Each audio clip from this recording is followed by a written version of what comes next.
भैया लय खुश दिसताय आज. अरे खुश असणारच की. आपल्यासाठी हीच दिवाळी खऱ्या अर्थानं दिवाळी असणार आहे. म्हणजे अरे दिवाळीच्या तोंडावर आपण बँकेची बाजी मारली. आज सगळ्यात महत्वाचं, आज फायनली गावात बाहेर जाणार. पण भैया मला काय वाटतंय तो अजिंक्य गावात न जाऊ नये म्हणून जयश्रीनं लय मोठं पाऊल उचललंय, असं नाही का वाटत? टॅलेंट. हाताची नस कापून घ्यायचं म्हणजे चेष्टा नाही. लई मोठं धाडच लागतं त्यासाठी. होय होय, ती असं करेल असं वाटलंच नव्हतं. कसं आहे टॅलेंट, हा मासा पाण्याशिवाय जगू शकत नाही. मासा पाण्यापासून दूर गेला की त्याची तडफड होती. हा तडफडीचा साईड इफेक्ट आहे. पण भैया मला एक कळत नाही, ऐन टायमाला त्या जयश्रीनं अजिंक्यचं नाव का घेतलं नाही? अजिंक्यमुळे तिनं आत्महत्येचा प्रयत्न केला, ही जर गोष्ट ती बोलली असती ना तर राजा कधीच भरती नसता झाला. म्हणजे तिच्या मनासारखं झालं असतं. पण अचानक काय घडलं? काय झालंय ते मला माहित नाही, पण जे काय झालंय ते लय डेंजर झाले असं मला वाटतंय. म्हणजे हे बघ, आपण जो विचार करतोय तसं झालं असतं तर अजिंक्य गावातच राहिला असता. हा, आणि ऐन टाइम मला जयश्रीने अजिंक्यची बाजू घेतली, म्हणजे आजीच्या डोक्यावर पावसर ठेवले. ज्या अर्थी तिने त्याचं नाव नाही घेतलं म्हणजे जयश्रीच्या डोक्यात नक्कीच काहीतरी शिजतंय. तुम्ही म्हणताय तसं असेल ना तर तेवढा आपल्या बी अंगलट येऊ शकतो. आपण सावध राहायला पाहिजे. ती जयश्री या थराला जाऊ शकत असेल तर ती काय बी करू शकते. टॅलेंट.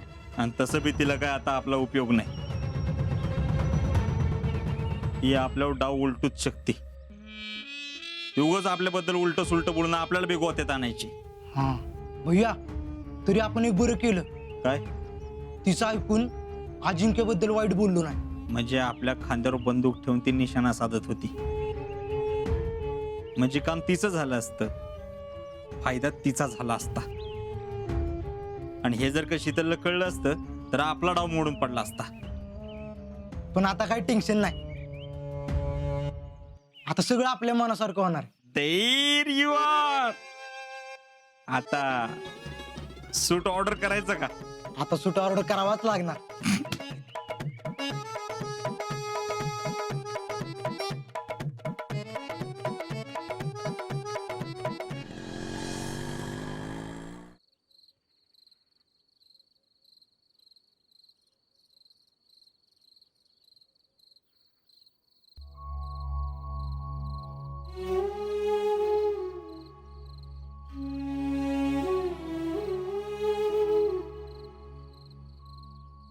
चाललास होय?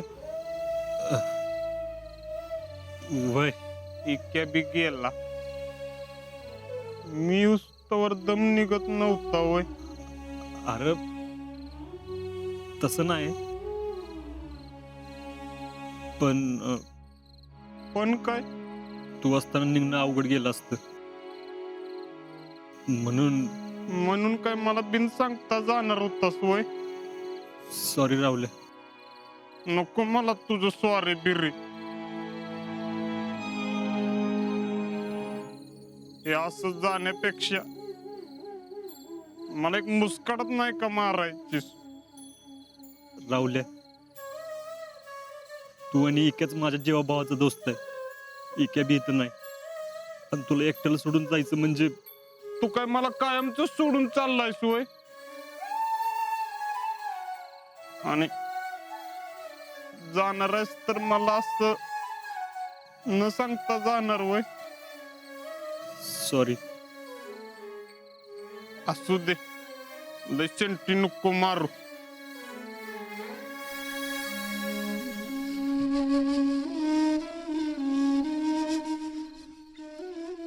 हे घे, काय? माझ्याकडनं छोट गिफ्ट तुला.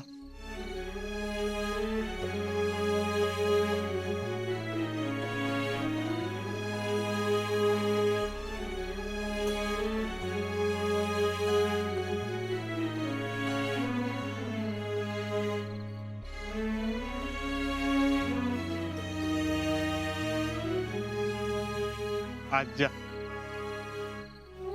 तुझं बी स्वप्न पूर्ण झालं, पण मला विसरणार नाहीस ना? नाही राहुल्या, तुला कधीच विसरणार नाही मी. वेळ मिळाला की फोन करणार ना? होय. भावा काळजी घे.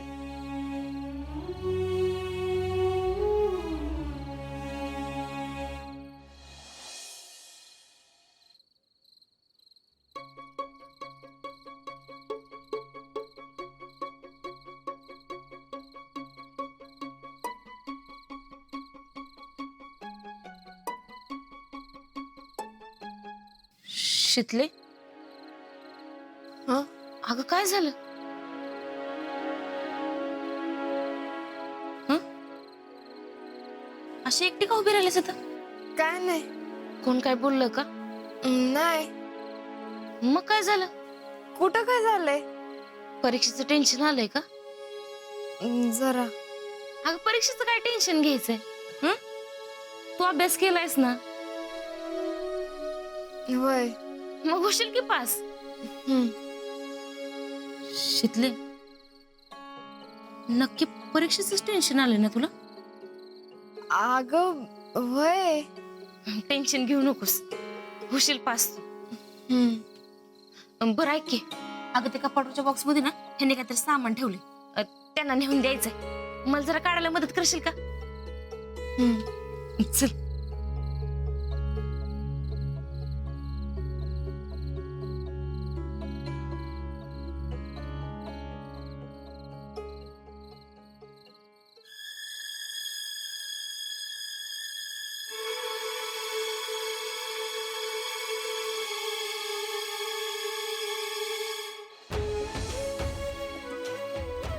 घाल दे कापल बिपल.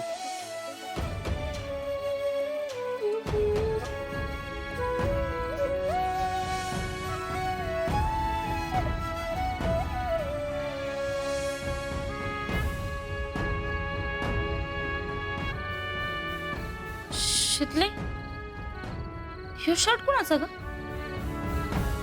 हं? अगं शर्ट कुणाचा आहे? आज्याचा. आज्याचा?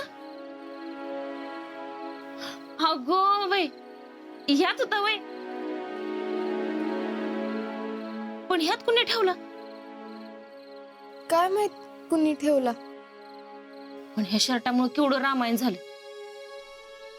आता सापडलं तो पण आज्या जायच्या वेळीस.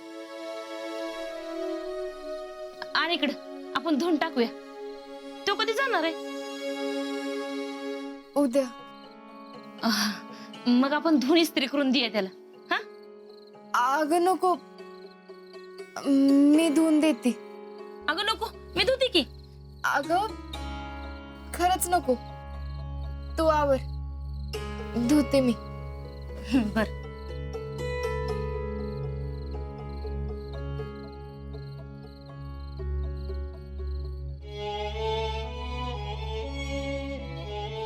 या शर्ट पासूनच सगळं सुरू झालं. नाही, ह्यो शर्ट देऊनच सगळं संपणार.